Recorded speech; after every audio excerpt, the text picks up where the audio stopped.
dias, como estão? Espero que bem. Bom, pessoal, na aula passada nós tivemos um encontro online, né? E eu fiquei muito feliz em ver vocês, em saber que vocês estão bem.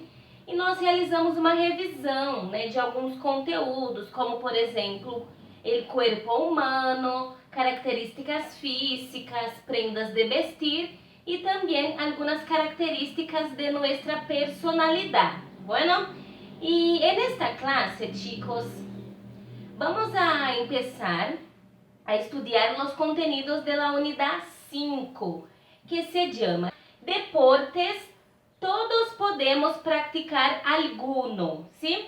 Y empezaré, chicos, con 3 preguntas para después desarrollarmos mejor el contenido. Então, eu começarei com 3 perguntas para que vocês respondam no caderno e aí depois nós vamos falar um pouquinho mais sobre os conteúdos, tá? Então, a primeira pergunta é: ¿te gustan los deportes practicados en la escuela? Então, vocês gostam dos esportes, né?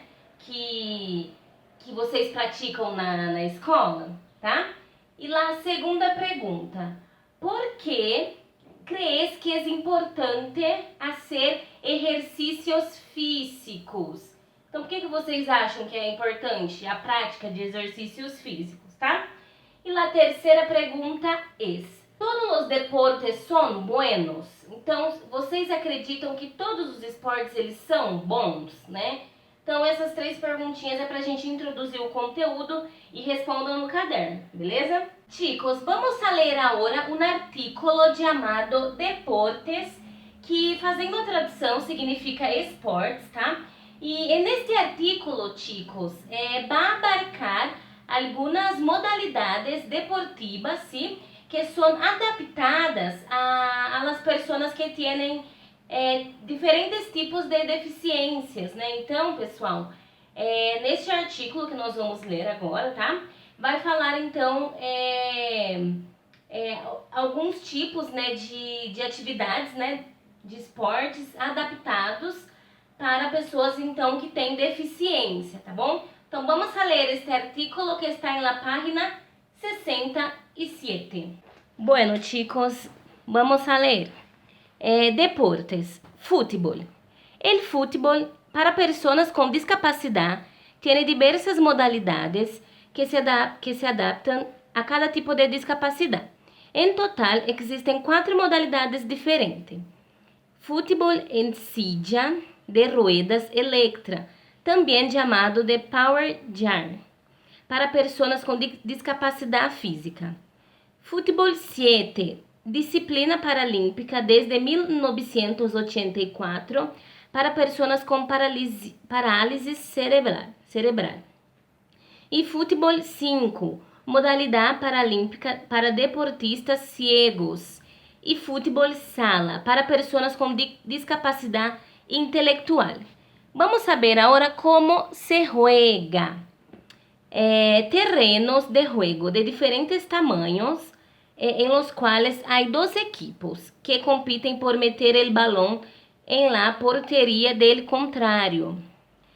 Las características específicas del juego variarán según el tipo de adaptaciones que se precisen en virtud de modalidad. Por ejemplo, para personas ciegas, su balón será sonoro. En otros casos, las adaptaciones son la forma de enseñar o apoyar a los jugadores, pero no tanto en el campo de juego o el reglamento por el que se rigen.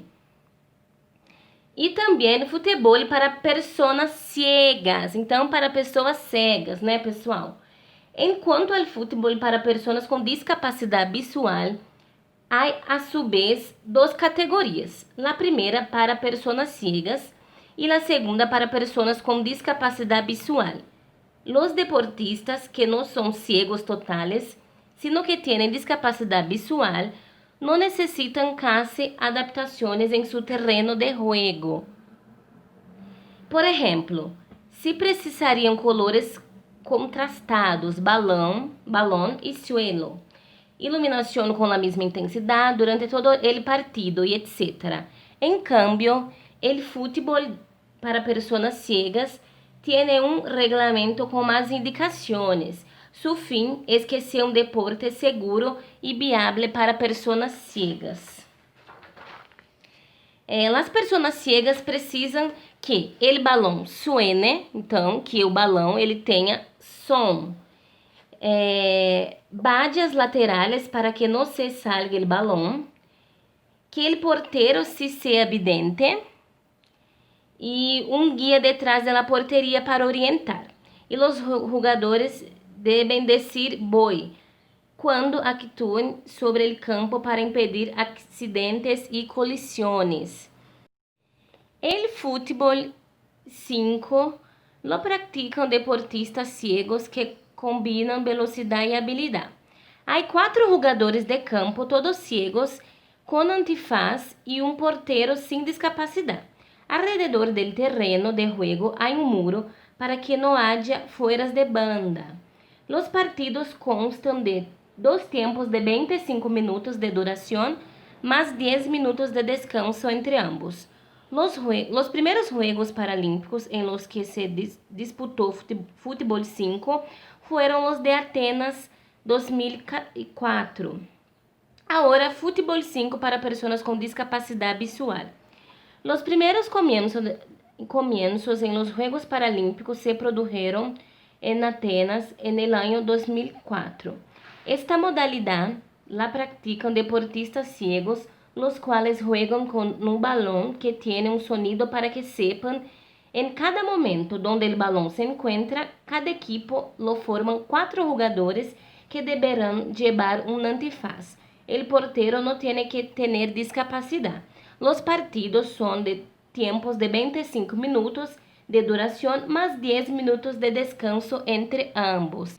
Bueno, chicos, después de la lectura de este texto, Deportes, eu acho que a gente pode perceber a importância, pessoal, da acessibilidade, né? Porque muitas pessoas, elas têm algum tipo de deficiência e não conseguem praticar esportes por conta de que o esporte ele não é adaptado, né, para essas pessoas. Então, nós temos que pensar também que, não só na questão dos esportes, né, como também eventos e outros tipos de atividades para as pessoas também que possuem algum tipo de deficiência, tá? Bueno, chicos, agora vamos a estudar um pouquinho sobre gramática, el presente simple, que são expressões para hablar de nossa rutina. Rutina, que é a rotina, né, em português. E também, pessoal, para hablar de atividades que nós hacemos com certa frequência, tá bom? Então, vamos a estudar um pouquinho de estos verbos e também como empleamos em nosso dia a dia, ¿sí? Bueno, chicos, el presente simple y regulares. Hay 3 tablas que vai dizer como o verbo ele vai ficar, então, quando ele for irregular, tá bom, pessoal? Vamos saber com o verbo contar. Ó, o la U de la raiz passa a UE. Por exemplo, yo cuento, tú cuentas. Él, ella, usted cuenta, nosotros contamos, vosotros contáis, ellos, ellas, ustedes cuentam. Então, pessoal, no verbo contar, o ele vai ser substituído por o e, tá? E agora, com o verbo pedir, chicos, la e, então a palavra e passa por i. Por exemplo, yo pido, tú pides, él, ella, usted pide, nosotros pedimos, vosotros pedís, ellos, ellas, ustedes piden.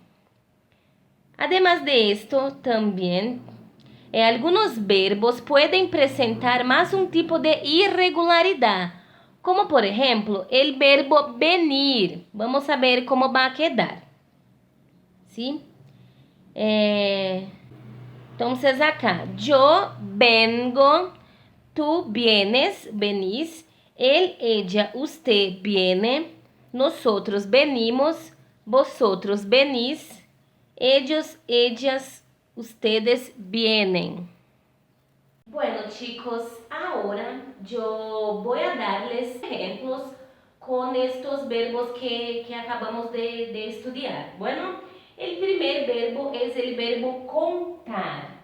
Un ejemplo del cotidiano. Bueno, yo cuento para mis hermanas todos mis secretos. Então, eu conto para as minhas irmãs todos os meus segredos, tá? Então, com o verbo contar. Agora, chicos, com o verbo pedir. Pedir. Vamos saber? Yo pido para mis alumnos não hablarem junto comigo. Então, eu peço para os meus alunos não falarem junto comigo. Então, vocês podem perceber a irregularidade dos verbos, tá? Bueno, chicos, por hoje, né, a nossa aula já acabou, tá bom? Eu espero que vocês tenham entendido sobre a importância da acessibilidade para aquelas pessoas que possuem algum tipo de deficiência, tá? E também os 3 verbos, né, que eu expliquei para vocês que estão no presente simples, tá? As atividades que vocês terão que realizar serão das páginas 68 a 71 e qualquer dúvida que vocês tenham pode mandar mensagem que eu estou à disposição, tá bom? Então até a próxima semana. Besitos!